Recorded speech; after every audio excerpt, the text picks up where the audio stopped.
За Монгол улсын үндсэн хуулинд засгийн газраас одоо өргөн барьж анх удаага улс төрийн сонгуулийн тогтолцоог одоо холимог тогтолцоор оруулсан. Нийгмийн салбарын мэрэгчлэлтэнүүдийн дуу хоолой парламентод орж ирэх. За ингэснээр парламентын шийдвэр өөрөө илүү амьдралд ойрхон байх.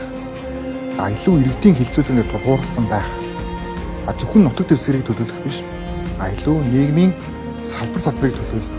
Төр иргэнийг холбох гүүр байх гэдэг агуулгаараа олон намуудын дуу хоолой орж ирнэ гэсэн үг. Хувь тэнцвэрлэн гэдэг нь өөрөө нийгмийн салбарын дуу хоолой орж ирнэ гэсэн үг. Хувь тэнцвэрлэн гэдэг нь нийгэм өөрөө идэвхтэй байна гэсэн үг.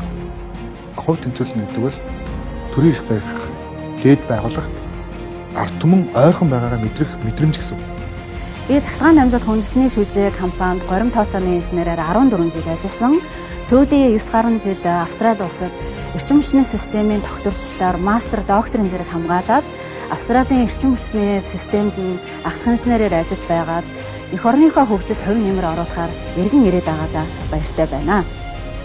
Хамгийн чухал шалтгаан толгойн зангилаа бол өөрөө эрчим хүчний салбар. За тэр дундаа бид хот байгуулахын тулд газрын дээр хот зөндөрлүүлэхийн тулд бид нар газрын доорх ертөнцийг хэрхэн өөрчлөх вэ гэдэг энэ сэдвийг бол бид маш удаан хугацаанд орхигдуулсан. За энэ агуулгаараа бид нар эрчим хүчний салбартаа хөрөнгө оруулалт хийж чадаагүй.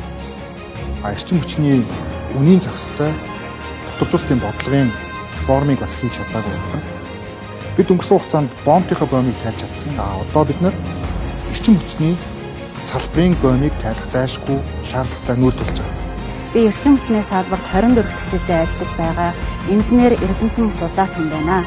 За эрчим хүчний систем бол улс орны хөгжлийн үндэс суурь, за төрүүлэн хөгжүүлэх ёстой стратегийн тэргүүлэх чиглэл юм. Төрүүлэн хөгжүүлэхийн тулд оновчтой реформыг хэрэгжүүлж, сайн үн тариф, засаглал, хүний нөөц, техник технологийн шинжилэлт, хөрөнгө оруулалтын бодлоготой томоохон чадлын их үүсвэрүүд болон тархмал их үүсвэрүүдэд барьж байгуулсан.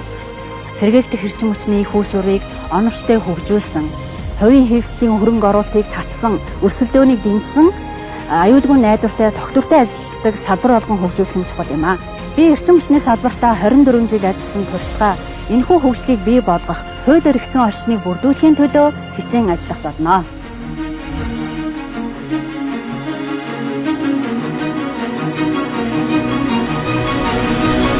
Ерөнхий сайдаа багаар нь дэмжи.